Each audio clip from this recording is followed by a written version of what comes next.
Have you ever been playing as Hanzo and thought, this is fun, but it'd be even better if I had a sword? Well then, I've got just the thing for you, along with 4 other awesome game modes in the first ever episode of Workshop of the Week.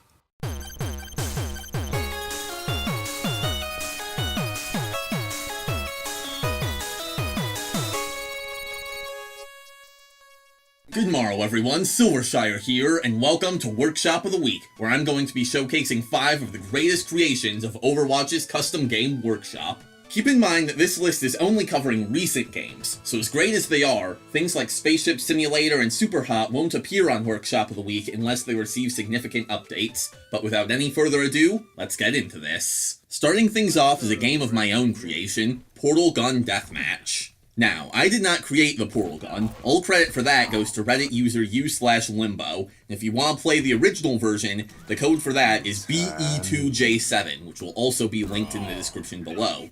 But that version replaced Symmetra's primary and secondary fire, meaning it wasn't possible to actually fight.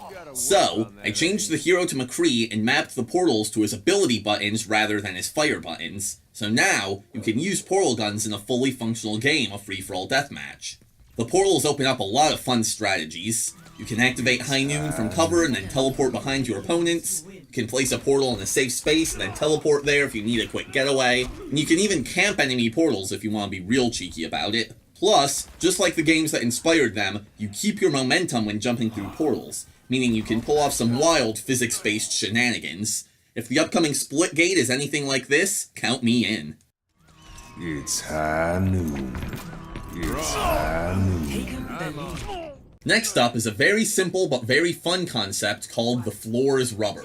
It plays like an ordinary game of Overwatch with one exception. The floor is bouncy. Really bouncy. This mode bears some similarities to low gravity mode, but I actually think I prefer this because the fact that you fall at normal speed means you're not as much of a sitting duck for snipers. Or, I guess it would be a floating duck. Anyway. Heroes like Doomfist, Wrecking Ball, and Ash are a lot of fun in this mode because they can launch themselves and opponents into the air, creating some very bouncy mayhem. As a word of warning though, you pretty much never stop bouncing, so this might not be the best mode for you if you get motion sick easily. But it's fun to play, and maybe even more fun to watch, as evidenced by this epic duel I witnessed in the pre-game skirmish.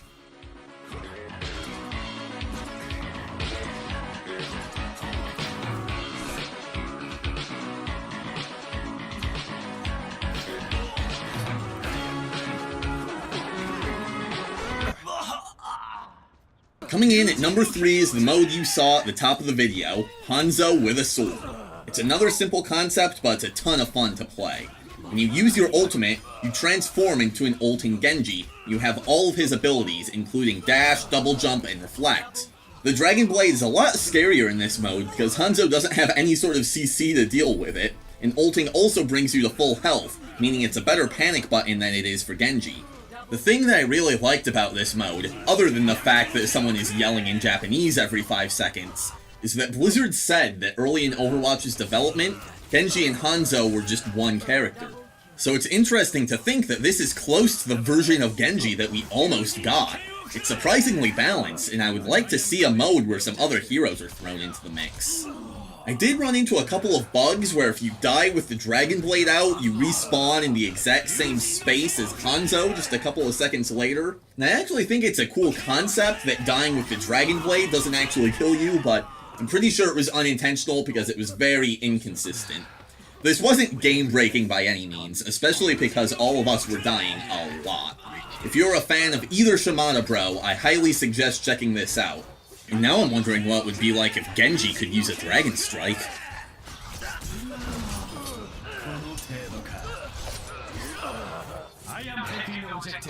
In the honorable number 2 spot is Big Hammer Little Hammer, also known as Juggernaut Free-For-All. There are a bunch of Torbjorns and one Reinhardt duking it out in a hammer-only deathmatch, and if you defeat the Reinhardt, you become the Reinhardt. At first I thought this was going to be your standard boss mode game type, but there's an interesting twist. The Torbjorns are not on a team. The goal is to get 25 kills, and the Reinhardt simply acts as a power-up for anyone who is able to defeat him. Sometimes it's even beneficial to help the Reinhardt out to keep one of your fellow Torbjorns from transforming. The combat mostly consists of just wildly flailing around with a hammer in your hand, which was actually surprisingly fun. It reminded me of the old school Minecraft PvP days. I really liked this game mode, and if I do say so myself, I'm not too shabby at it. I got second place in the first round, losing only to someone who literally has hammer in his name, which seems like an unfair advantage.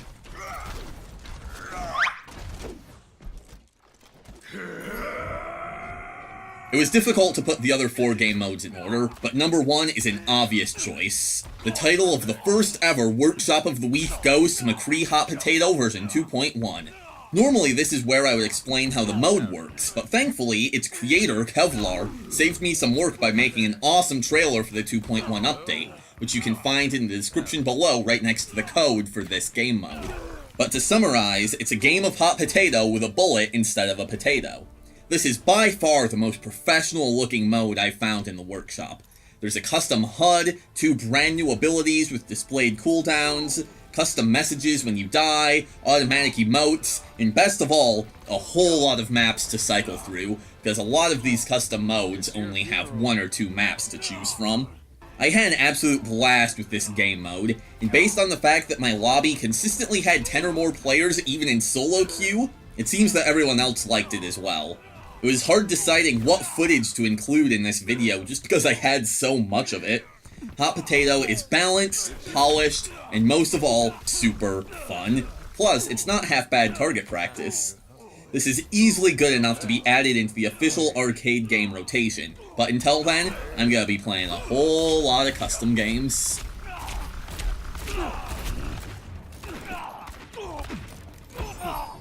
It's your funeral. Hey there. And that's gonna do it for the first ever Workshop of the Week, or WotW. All codes will be in the description below, along with links to their creators if possible. So thank you so much for watching this video. I hope you enjoyed, and until next time, I bid thee farewell. Hey, like this video and stop for more.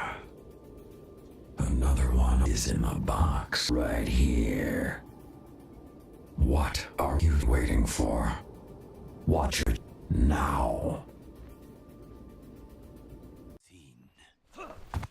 30 seconds remaining.